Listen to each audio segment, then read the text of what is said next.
வணக்கம். திசைகளின் 10 மணி செய்திகள். Anwar Trump அதிரடி தலையீடு. தாய்லாந்து கம்போடியா அமைதி ஒப்பந்தம் மீண்டும் உயிர் பெறுகிறது. மலேசிய பிரதமர் டத்துஸ்ரீ அன்வார் இப்ராஹிம், அமெரிக்க அதிபர் டொனால்ட் ட்ரம்ப், தாய்லாந்து பிரதமர் அனுதின் சன்விராகுல், கம்போடிய பிரதமர் ஹுன் மனேட் என 4 முக்கிய தலைவர்கள் நடத்திய உயர்மட்ட தொலைபேசி உரையாடலுக்கு பிறகு கோலாலம்பூர் அமைதி ஒப்பந்தத்தை முழுமையாக செயல்படுத்த இரு நாடுகளும் மீண்டும் உறுதியளித்துள்ளன. அண்மையில் ஏற்பட்ட கன்னிவெடி வெடிப்பை தொடர்ந்து தாய்லாந்து தற்காலிகமாக இந்த ஒப்பந்தத்தை நிறுத்தி வைத்த நிலையில் இந்த புதிய உறுதிமொழி ஒரு முக்கியமான திருப்புமுனையாக பார்க்கப்படுகிறது. வர்த்தக ஒத்துழைப்பை பாதிக்காமல் இரு நாடுகளின் எல்லையிலும் புதைந்துள்ள கன்னிவெடிகளை அகற்றுவதில் அர்த்தமுள்ள முன்னேற்றம் காணப்பட வேண்டும் என்று இந்த 4 தலைவர்களும் வலியுறுத்தியுள்ளனர். இந்த அமைதி பேச்சுவார்த்தையில் மலேசியா மறைந்த கரமாக செயல்படுகிறது என்ற முன்னாள் தாய்லாந்து மேஜர் ஜெனரல் ரங்சி கித்தியான்சாப்பின் குற்றச்சாட்டுகளை பிரதமர் அன்வார் இப்ராஹிம் ஆவேசமாக மறுத்தார். தாய்லாந்து பிரதமர் ஒருபோதும் மலேசியாவின் நடுநிலை பங்கை கேள்வி எழுப்பவில்லை என்றும், தாய்லாந்து கைதிகளை விடுவிப்பதில் கம்போடியா முழுமையாக உடன்படாததே தற்காலிக தடைக்கு காரணம் என்றும் அன்வார் விளக்கமளித்தார். எவ்வாறாயினும் இந்த பூசல் முடிவுக்கு வந்த நிலையில் அமைதியை நிலைநாட்டுவதில் ட்ரம்பின் தனிப்பட்ட பங்களிப்புக்கு அன்வார் நன்றி தெரிவித்தார். 50 ஆண்டுகளுக்கும் மேலாக நீடித்த தேசிய முன்னணியுடனான கூட்டணியை விட்டு வெளியேறுவதற்கான ஒருமனதான தீர்மானத்தை மஇகா பேராளர்கள் நிறைவேற்றியுள்ளதாக அதன் தலைவர் தான் ஸ்ரீ SA விக்னேஸ்வரன் பரபரப்பு அறிவிப்பை வெளியிட்டுள்ளார். இந்த அதிரடி முடிவை எடுத்தாலும் பிரதமர் டத்துஸ்ரீ அன்வார் இப்ராஹிமின் நிர்வாகத்திற்கு அவருடைய பதவிக்காலம் முடியும் வரை தொடர்ந்து முழு ஆதரவு அளிப்போம் என்று மஇகா உறுதியளித்துள்ளது. நாங்கள் சலிப்படைந்து விட்டோம். கௌரவமான அதிகார பகிர்வு சூத்திரம் தேவை என்று ஆவேசத்துடன் பேசிய அவர் இந்த விலகல் முடிவிற்கான காரணத்தையும் வெளிப்படையாக தெரிவித்தார். இருப்பினும் மஇகா ஒருபோதும் தனியாக செல்லாது என்றும், தேசிய முன்னணியை விட்டு விலகிய பின்னரே எந்த கூட்டணியில் இணைவது என்பது குறித்து இறுதி முடிவு எடுக்கப்படும் என்றும் அவர் திட்டவட்டமாக தெரிவித்தார். இன்று ஷா அலாம் IDCC மாநாட்டு மையத்தில் நடைபெற்ற மஇகா ஆண்டு பொதுக்கூட்டத்தில் பேசிய விக்னேஸ்வரன், இந்த கட்சியின் முடிவு குறித்து பிரதமர் அன்வாரிடம் தனிப்பட்ட முறையில் தெரிவித்த போது அவர் முடிவை பரிசீலிக்குமாறு தமக்கு அறிவுறுத்தியதாகவும் கூறினார். இந்த கூட்டணியை விட்டு விலகுவது குறித்த மிக முக்கியமான இறுதி முடிவு மிக விரைவில் கட்சியின் மத்திய செயற்குழுவின் கூட்டத்தில் எடுக்கப்படும் என்ற அறிவிப்பையும் அவர் வெளியிட்டார். பிரதமர் அன்வார் இப்ராஹிம் அமைச்சரவையை மாற்றி அமைக்க தயாரானால் வேறு அமைச்சின் பொறுப்புகளையும் ஏற்க தங்கள் கட்சி முழு மனதுடன் தயார் நிலையில் இருப்பதாக DAP தேசிய தலைவர் கோவிந்த் சிங் டியோ பரபரப்பான அறிவிப்பை வெளியிட்டுள்ளார். இருப்பினும் அமைச்சரவையை மாற்றியமைக்கும் அதிகாரம் பிரதமரிடம் மட்டுமே உள்ளது என்றும், நாட்டின் நலனுக்காக அவர் எடுக்கும் முடிவே இறுதியானது என்றும் இலக்கவியல் அமைச்சரான கோவிந்த் சிங் திட்டவட்டமாக தெரிவித்தார். அது மட்டுமின்றி பதவிக்காலம் முடிவதற்கு முன்பே 16வது பொதுத் தேர்தல் அறிவிக்கப்பட்டாலும் DAP கட்சி அதற்கான சவால்களை சந்திக்கவும் களப்பணியாற்றவும் எப்போதும் தயார் நிலையில் இருப்பதாக அவர் சூளுரைத்தார். வரவிருக்கும் சபா மாநில தேர்தலில் பக்காத்தான் ஹராப்பான் வெற்றி பெறுவது புத்ராஜயா அரசாங்கத்தின் மீதான மக்களின் நம்பிக்கைக்கு ஒரு முக்கிய சோதனையாக இருக்கும் என்றும் அவர் அழுத்தமாக வலியுறுத்தினார். 2025ஆம் ஆண்டில் இதுவரை 12 புதிய குரங்கம்மை நோய் தொற்றுகள் பதிவாகியுள்ள நிலையில் மொத்த பாதிப்பு எண்ணிக்கை 23ஆக உயர்ந்துள்ளதாக சுகாதார அமைச்சு அதிர்ச்சி தகவலை வெளியிட்டுள்ளது. மேலும் கவலைக்குரிய விதமாக மேற்கு ஆப்பிரிக்க பயண வரலாறு கொண்ட ஒரு வெளிநாட்டு நபரை தொற்று மூலமாக கொண்ட ஒரே குடும்பத்தைச் சேர்ந்த 4 பேருக்கு புதிய குரங்கம்மை கிளஸ்டர் உறுதி செய்யப்பட்டுள்ளது. உடனடியாக நடவடிக்கை எடுத்த சுகாதார அமைச்சு நிலைமை கட்டுப்பாட்டில் இருப்பதாகவும், பாதிக்கப்பட்டவர்கள் அனைவரும் வீடுகளில் தனிமைப்படுத்தப்பட்டதாகவும், அனைத்து நெருங்கிய தொடர்புகளும் கண்டறியப்பட்டு தனிமைப்படுத்தப்பட்டுள்ளதாகவும் உறுதியளித்துள்ளது.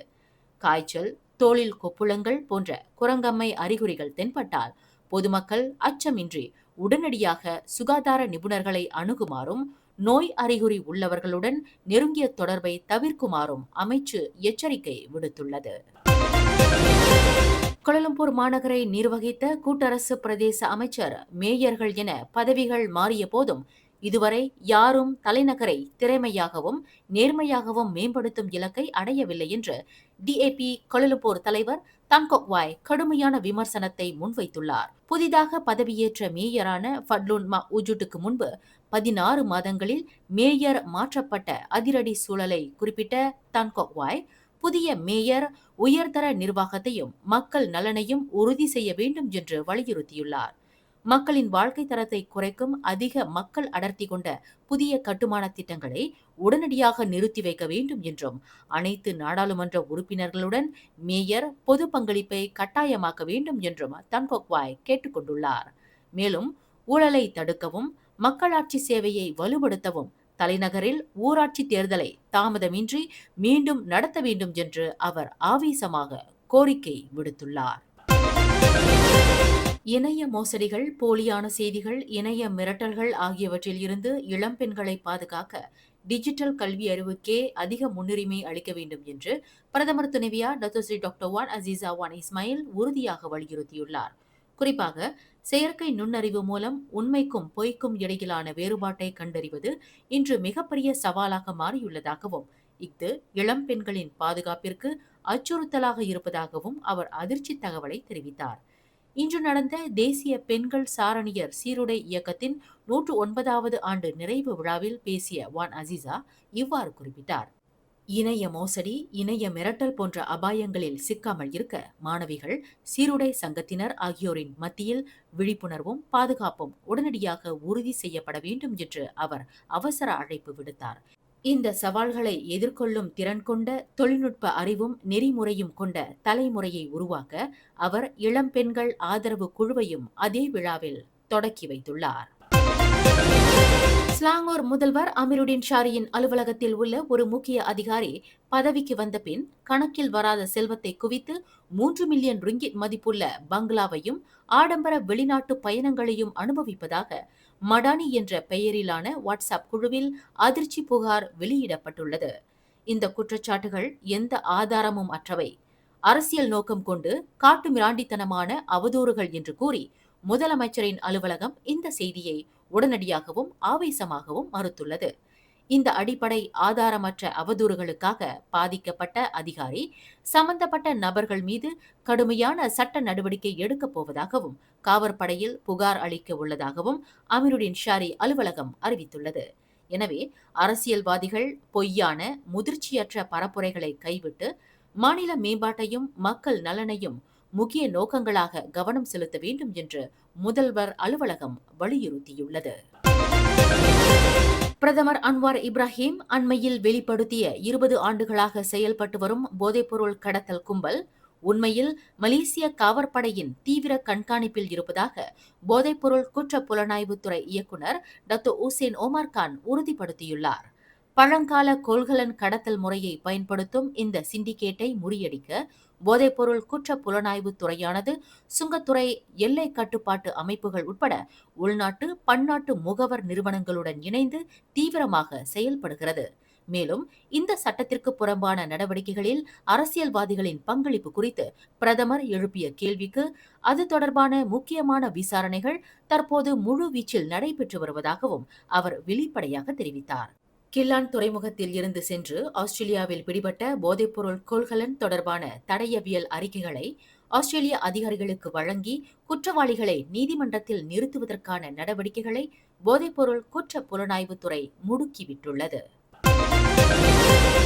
சபா மாநிலத்தின் 40 விழுக்காடு வருவாய் கோரிக்கைக்காக மத்திய அமைச்சர் பதவியில் இருந்து விலகிய உப்கோ தலைவர் ஈவான் பெனடிக் ஒரு ஹீரோ இல்லை, அவர் வெறும் பொம்மை என்று டிஏபி பொதுச் செயலாளர் ஆந்தனி லோக் சரமாரியாக தாக்கியுள்ளார். இந்த விவகாரம் குறித்து விவாதிக்க நடந்த முக்கிய அமைச்சரவை கூட்டத்திற்கு ஈவான் வராமல் தவிர்த்து விட்டதாகவும், பதவி விலகல் கடிதம் கொடுத்திருந்தாலும் எதிர்வரும் டிசம்பர் மாதமே அப்பதவி விலகல் நடப்புக்கு வரவுள்ளது. எனவே இன்னமும் அவர் அமைச்சராகவே இருந்ததால் அவர் அந்த சிறப்பு கூட்டத்தில் கலந்து கொண்டு தனது கோரிக்கையை முன்வைக்க தவறிவிட்டார் என்றும் லோக் குற்றம் சாட்டினார். பிரதமரையும் சட்டத்துறை தலைவரையும் எதிர்த்து போராடிவிட்டு பின்னர் பதவி விலகி இருந்தால் உங்களை நான் ஹீரோ என்று ஏற்றிருப்பேன்.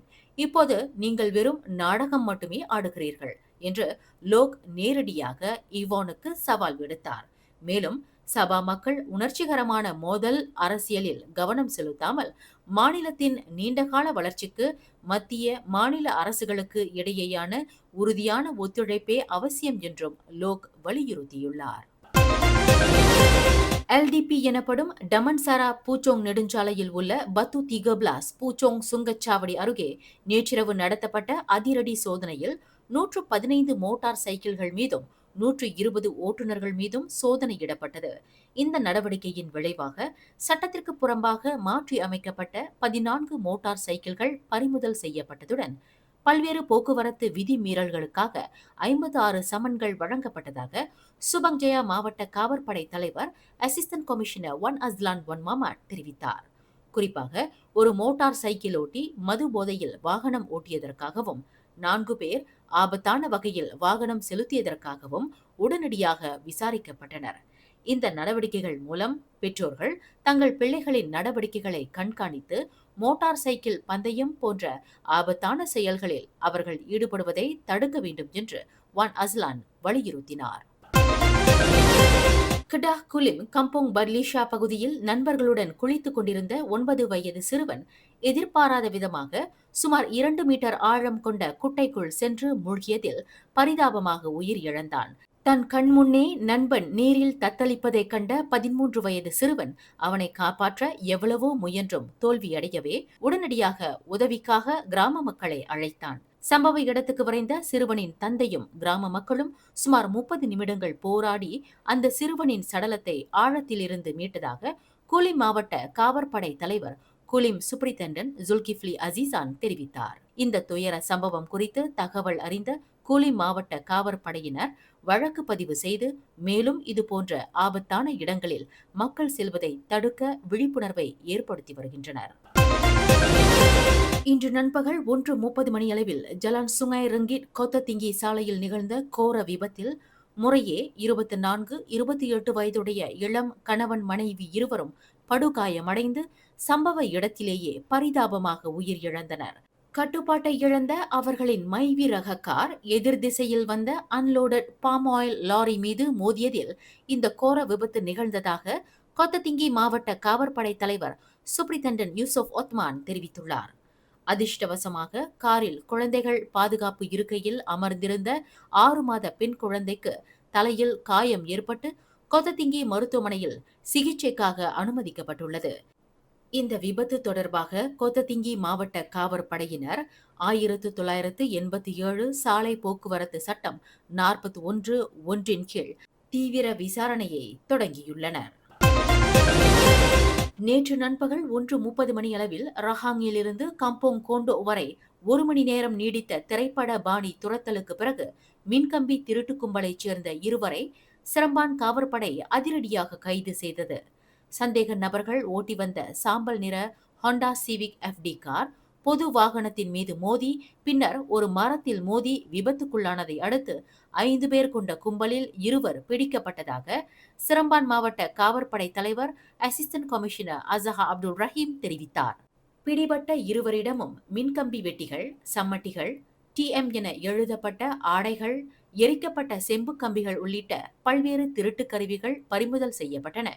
கைது செய்யப்பட்ட 2 மெத்தாபெத்தமின் போதைப்பொருள் உட்கொண்டது உறுதி செய்யப்பட்ட நிலையில் அவர்கள் முறையே 25, 35 குற்றப்பதிவுகளை கொண்டவர்கள் என தெரிய வந்துள்ளது. மேலும் செய்திகளை தெரிந்து கொள்ள கீழே இருக்கும் பெல் பட்டனை அழுத்துங்கள். உங்கள் மகிழ்ச்சியை வெளிப்படுத்த லைக் மற்றும் ஷேர் செய்யுங்கள். தொடர்ந்து திசைகளோடு இணைந்திருக்க சப்ஸ்கிரைப் செய்யுங்கள்.